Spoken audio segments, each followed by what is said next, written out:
Bonjour à tous et merci de regarder Bismart. Je vous propose de revenir sur les meilleurs moments de votre émission Smart Impact. C'est tout de suite dans ce best-of. En 2006, quand vous avez créé Le Bon Coin, vous parliez déjà d'économie circulaire en fait. Il y a déjà 14 ans, on parlait d'économie circulaire. Oui, c'était le début.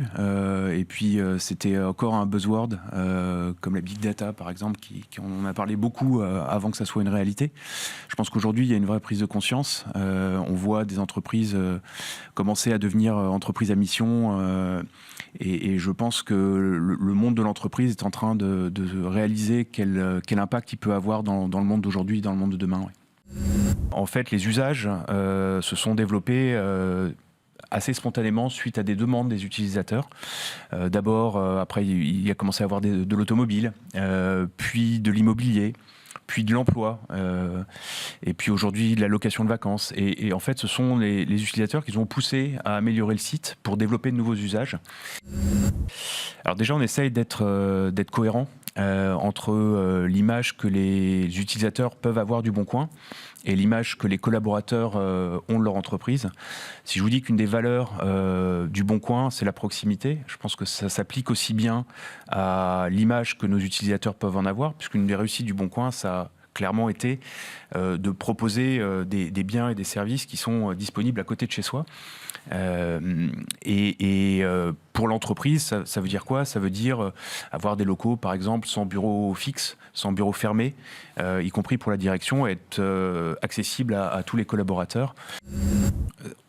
On a la chance de proposer une grande offre d'hébergement en France.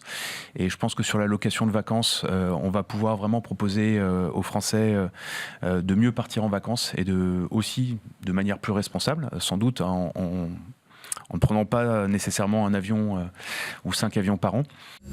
La bonne pratique du jour est celle de la start-up Wigo Green Air, qui recense les hébergements et les activités éco-responsables en France. Quand on a bien compris l'enjeu climatique, on sait que résoudre ce problème va occuper le reste de notre vie. Donc ça ne se fait pas en 2 secondes. Annoncer d'un coup, je vais être neutre.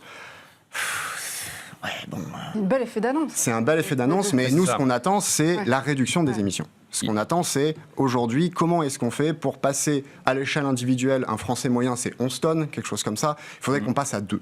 Voilà. Et ça, il n'y a pas que le Français qui va y arriver, c'est pas à l'échelle individuelle qu'on peut le faire. Hein. Les petits culottés, donc c'est la première couche française en circuit court. Donc c'est une couche qui va être écologique. Donc qui dit écologique, c'est qui va dire qu'on remplace les matériaux chimiques par des matériaux naturels. Donc ça, c'est ce qui permet justement d'avoir aucun risque d'allergie, d'érythème fessier ou tout simplement de rougeur. C'est déjà la fin de votre émission Smart Impact, mais on vous retrouve très vite avec Émilie.